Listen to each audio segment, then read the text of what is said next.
Ayan. So, imaginein mo, ano yung tsura ng space niya before? White. White. Plain. Walang laman. Walang ganap. Ready na? Okay. 1, 2, 3, open your eyes. Ay, wow. Ang galing. Para ako nasa ibang lugar na.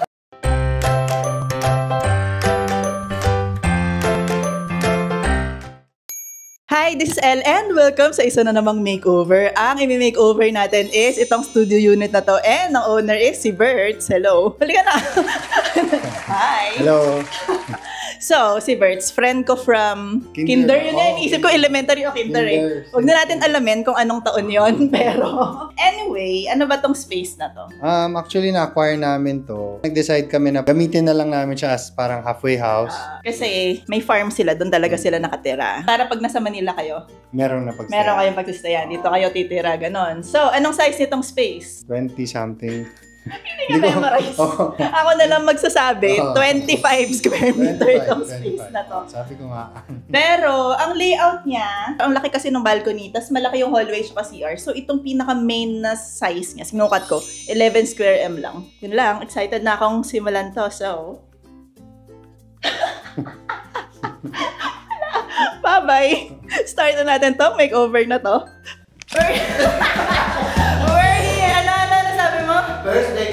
First day ng makeover natin ngayon. Alam na nga yung linya ko, syempre. Sanay na yan. Ito na, ano nang ginagawa natin. So, yun lang. Nagpipaint na tayo ng mga walls dahil ito lahat, pinipaint natin siya. And then, may mga pinili ako online. Yan, ina-unbox na natin. Buhin na yan. Exciting. Tapos, itong buong to, ito tiles natin. Hindi, 5 lang. Maliit. Subway. Subway? Okay. Bye. Hey, halika. Saan na ang camera? Ayan no. Para po saan ako titigil? So ito, panel. Matitira lime wash na look. Okay, kabilang side. Ito na Murphy bed. Kakabit na natin yung ilaw. Tagal ko na pangarap tong ganitong light fixture na to. Yun! Look! Ang ganda!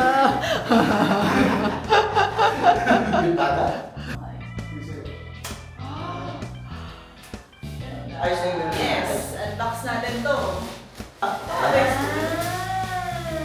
Sa tutulan yan. Hoy! Isa pa ulit, so excited akong binili ko. Itong ano natin, accent share natin. The table. Paano? Yan! Hinaharang nyo naman eh. Yan! Pagdating naman sa look, siguro yung pagkakatiwala ko na sa'yo kasi wala akong idea kung anong ano. Actually, ka-chat ko siya, ano bang look, ganyan. Ako yung naghahanap sa Pinterest. Ito okay ba to sa'yo? Ito okay ba to sa'yo? Color, ang sabi mo, favorite color mo? Yellow. Yellow. So, nag-iisip ako na medyo nasa mustard. Okay. Actually, wala siyang pakialam. Ganun kabuo yung tiwala ko sa'yo. Talaga lang. Ang ano lang niya kasi is, yung house nila na pinapagawa ngayon, yung talagang house nila is modern industrial. Gusto lang yan ng hindi ganon. Technically, na malayo doon. Para pagdating nila dito, iba naman yung feel. So, ang design natin para sa space nito is very cozy lang. Gusto nila ng medyo hotel feel, pero mas kakaiba lang ng slight, ganyan. And incorporate natin yung favorite color niya, which is color yellow. Kaya i-paint natin yung buong space na parang very pale lang na yellow. Tapos sa kitchen is lalagyan natin siya ng tiles na color green. Para sa functionality ng space, dito sa wall na to is maglalagay tayo ng Murphy bed. Pero pag nakataas siya, ito yung pinaka-dining space nila. Dito naman sa side na to is lalagyan natin siya ng sofa na nagiging kama rin. Tapos dyan naman is meron tayong pa-mirror tsaka mga pa-lighting. Dito naman sa kabilang side, dito tayo maglalagay ng additional storage. Tapos dyan doon yung TV nila. Yung design naman nung wall natin dyan is meron tayo ditong panel na ipipaint natin ng color ng wall with artwork, with light, and ilalime wash naman natin tong wall na to na color green. Kailangan nyo pa ng kainan, ano ba? Siguro kahit 2-seater, 3-seater na ano. Storage, dahil hindi nyo naman to magiging main house, hindi naman kailangan ng okay na enough na tong closet. Tsaka yung nandun sa foyer. Kailangan lang siya maging komportable. Yes. Para pag nasa Manila kayo. Basically, yun. Yun nga sabihin ko, gagawin nilang hotel tong space.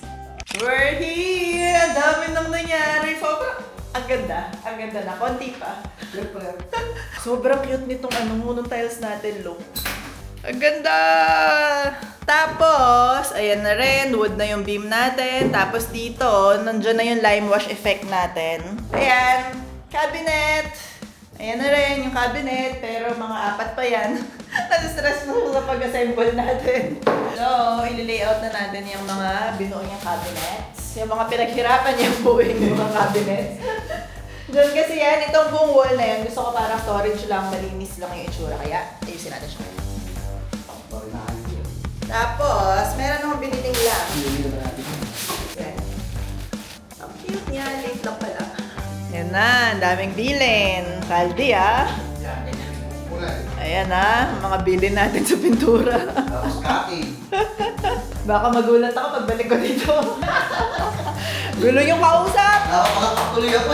Anong plano natin para dito? The best, i-maximize yung space dun sa napakaliit na 11 square meters, no?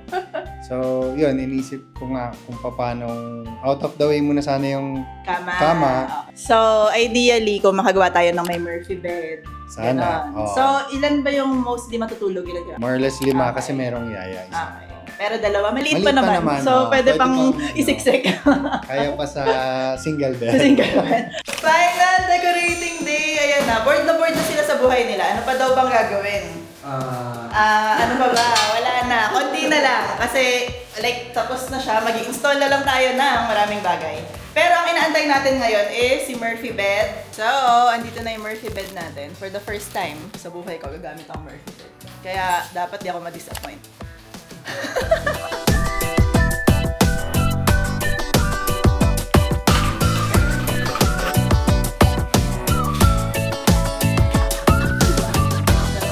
Kain muna. Bilis kumilos pagkain no. Siyempre kahit man lang dyan, bumilis man lang.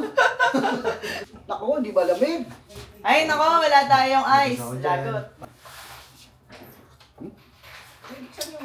Ang init. Kung meron tayong matirang space para sa mga artwork, ganyan, ano bang na-imagine mo sa mga art? Hindi sa Hindi, ibig sabihin, gusto mo ba medyo personalize? May photo kayo or hindi? More on kung ano na lang yung bagay? Ako, anong bagay? Or abstract? Mga ganon, Yes, kung ano lang yung bagay. Okay. Actually, wala siyang pakialam. Basically, ang sabi ko sa kanya, hindi, wala ka talagang alam sa gagawin ko. Gusto ko literal na surprise. Gusto ko pag magugulat na lang ako. Yan talagang plano natin. Tignan natin kung paano natin ma-achieve na ma-shock siya dito sa condo nila. So, ito yung mga artwork na pinaprint natin dito. Meron tayong mga ilang frames Ang ganda! Pinili natin yung sa color scheme lang, tapos wala lang. Actually, may MCM vibe yung itong feel ng unit. So, yun yung pinili nating artwork. Malamang, binasa mo, nilagyan mo ng tubig So, itong print natin na isa, wait lang, pakihawak, papaliwanag natin. Yun lang, hindi yung kamay ko. So, ididikit natin siya. Ito kasi, binili natin yung frame. Ito yung saktong size na gusto ko. Pero syempre, gusto natin yung print niya custom, diba? Hindi original. Kaya, dikit natin dito yon. Let's go!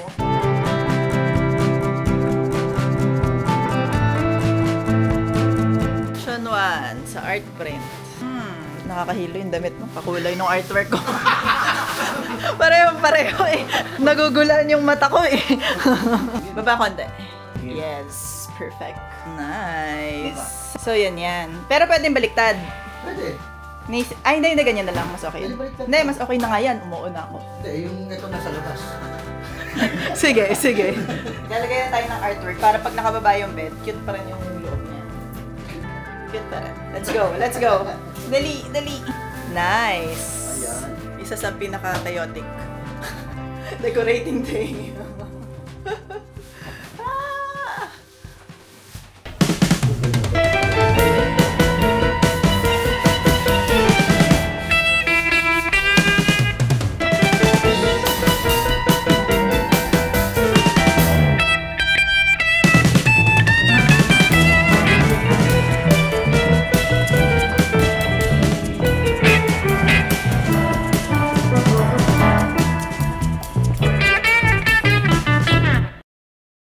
Finally, tapos na natin tong cozy hotel condo makeover natin. And I can't wait to share sa inyo. Kaya alika, tour ko na kayo.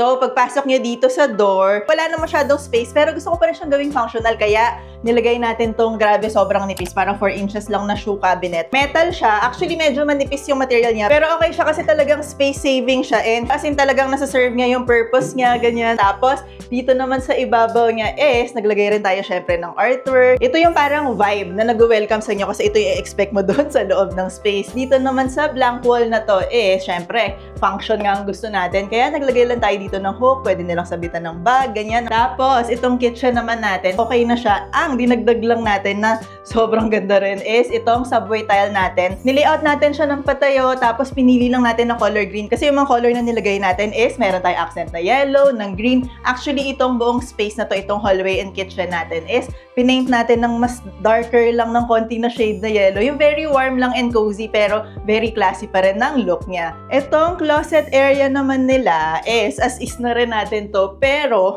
nakukulangan lang ako. Kaya pinapalitan ko yung handle natin, itong wood handle. Originally kasi parang silver to or chrome. Gusto ko lang ng mas rich para magmamatcha dun sa lahat ng wood elements natin. Dito naman sa TV wall natin. Ang gusto ko kasing look dito, yung very clean lang, and yung color nga natin dito, di ba, very butter yellow. So, itong wall na to, medyo nilime wash finish natin siya ng yellow and green, ganyan. DIY lang natin to using paint. And sobrang gusto ko yung kinalabasan niya. Meron lang siyang konting texture na nagaganap. Tapos, nag-provide din tayo dito ng isang parang long storage niya. Gusto ko kasi ng clean na look lang dito, very modern. Actually, yung sabi niya, di ba, parang yung storage nila, okay na daw yan, ganyan. Pero nakakita rin ako ng mga toys ng kids, nandyan lang, whatever. So, parang for sure, magiging useful to sa kanila. Tapos, gusto ko rin magdagdag kasi dito ng parang element ng wood dito sa side ng wall na to. Kaya, sobrang perfect nitong cabinet na to.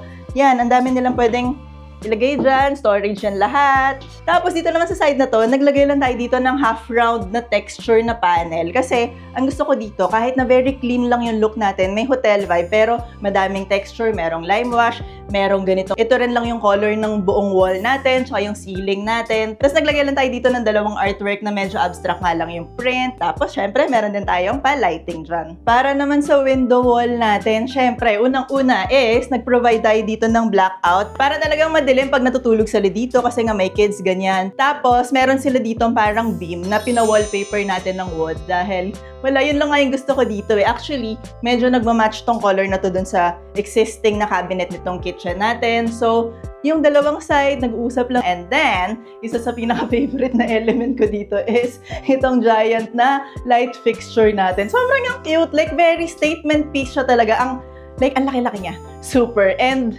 ang ganda kasi yung ilaw lang niya, nakakalat lang niya dun sa space. Tapos yung punch ng black na very sculptural, ay super love it. Ang tagal ko nang gustong gamitin na to, finally, nagamit ko dito sa project na to. Dito yung ating Murphy bed wall, dining nook, sofa area, as in lahat ng nagaganap is dito sa wall na to. Actually, nung dinidesign ko tong space, like, na ano na talaga sa utak ko na gusto ko ng dining nook, gusto ko ng bench, gusto ko ng very cozy na sitting area. Tapos, naglagay lang tayo dito ng round na table. And nag-iisip pa nga ako, gusto ko ba ng like, very custom, very unique. Sabi ko, hindi, gawin natin yung normal na ginagamit ko kasi magaan lang to. Kailangan ng something na magaan lang na pwede nilang ilipat-lipat kapag ka ibababa na nila tong bed.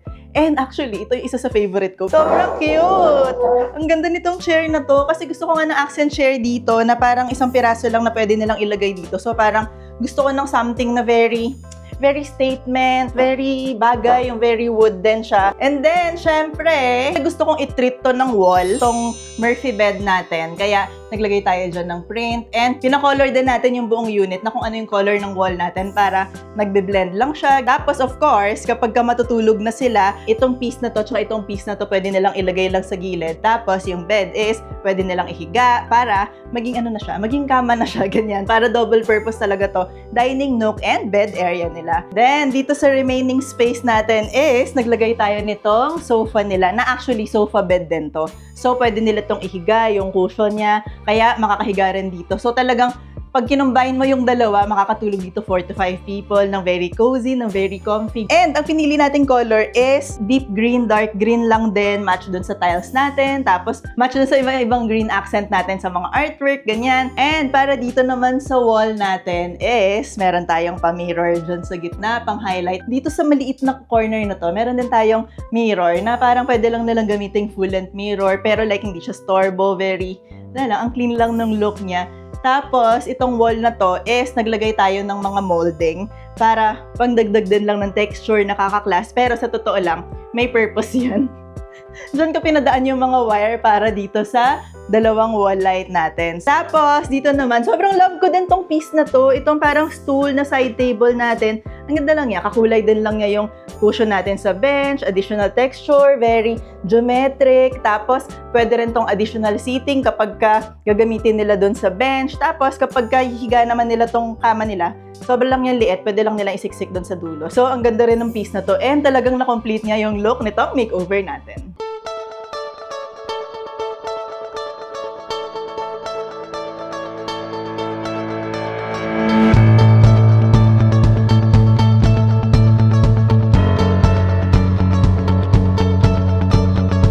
So, ito na yung makeover natin para dito sa condo na to. And, sobrang cute. As in, natutuwa ako kasi, like, iniisip ko, paano ba may incorporate yung yellow na favorite color nga niya? Pero in a classier way, hindi yung like literal na yellow. And feeling ko na-achieve naman natin. Like, very soft, battery lang nung overall effect niya. Tapos marami tayong iba-ibang shade. Then, in-incorporate natin with greens, tas konting maroon sa mga art print natin. And, like talagang nang-work yung look niya. Nandito yung hotel feel, very cozy hotel feel, ganyan. Pero, mas kakaiba, mas personal lang siya, ganyan. And, syempre, ang pinaka-importante is talagang very functional nitong space na to para dun sa purpose nila, para sa family nila. Kaya talagang natutuwa ko sa kanya. And, hopefully, matuwa rin siya dito sa space na to. And hopefully, talagang na-achieve natin na magulat siya dito sa bagong condo niya. Kaya, aliga, tawagan na natin siya. Ano, ready ka na? Hindi na. Teka lang. Sakto pa yung boses ko. Paus pa siya, pero okay lang yan. Lalaban natin to. Ayan. So, imaginein mo, ano yung tsura ng space niya before? White. White. Plain. Walang laman. Ready na? Okay. 1, 2, 3, open your eyes. Ay, wow. Ang galing. Para ako nasa ibang lugar na. Uy, grabe yung boses niya. Makawa naman. Ayan na. Galing. Grabe. Alam mo, nag-iisip ako ng mga possible na mga pwedeng mangyari. Pero hindi ko na-expect na ganito. Grabe. Color yellow. Ang galing. Favorite. Ayan na siya. Favorite nga. Murphy bed yan. Tapos, ito, sofa bed din. Kasya na kaming lahat, no? Na-maximize talaga yung space. Na-maximize natin, oo. Ganda sobra. Sobrang favorite ko. Yan ang mga hilig namin. Talaga? Ganitong style? Oo, tapos yung mga may ganyang effect. Bed namin ganyan. Talaga? Oo. Perfect. Galing nga parang talagang... Sa lagay na yan, hindi ko alam anong gusto niya. Wala ko yun. Wala siyang sinabi. Ang ganda. Ang ganda? Ano? Ang cute, no? Sobrang favorite ko Ang laki-laki niya eh. Tsaka hindi diretso yung bagsak. Hindi siya harsh. Oo. I-imagine niya talaga ako pero hindi ganito. Ano ba yung i-imagine mo? Sa utak ko parang sabi ko baka nandito. Yung kama. Yung pwesto. Based sa ngayong nakikita mo to, ano yung favorite part mo? Ay, yung mga wood. Yung, syempre, color, yung favorite ko. Yung yellow. Tapos yung space na magagamit. Yung kasi importante, di ba? Na ang daming... Oo, kasi minsan maganda tignan pero pag yung gagamitin mo na talaga. Kasi yung intention dito is gamitin talaga. True, totoo. So maganda pero functional. Functional. Galing. Yan talaga. Ulit-ulit akong galing na. Yung mga bilangin mo yung marami-rami. Lagay tayo ng counter. Galing. Yung boses niya pa. Galing. Color yellow. Ang galing. Favorite. Galing, ang galing. Pero, galing, ang galing, galing. Pati ito pati ito yan. Kasama yan. Kasama talaga yan. Siyempre kailangan in team lahat. Ano ka ba? So, kailan kayo next na tambay dito? Baka dito na ako matulog na yan. Dito ka na matulog. Happy. Super happy. Success. Oo. Yeah. Natutuwa yung... Ayaw kasi sumama. Oo nga. Shy? Shy ayaw kasi magulo yung yung mga bata daw. Sigurado magugulo eh. Pero excited ako pagka makikita na nila to. Hi! Success! Okay na okay. Approve na approve. Approve na happy. Yay! Thank you, thank you! Thank you. Bye-bye! Galing! Ang galing talaga. Kasama pa rin sa counter yun, ha? Diba to? Pinalitan ko. Pinalitan ko ng wood yan, Alam mo, ganyan. ganyan pa naman yung mga gusto namin. Yung mga kahit maliit yung space, parang pwede ako magpa-party eh. Sana pala, inuman tayo dito mamaya. Here's a bed. Wow, it's so nice. Diyan dinayos niya. Wow. Papa. Wow. Diyan ang ganda.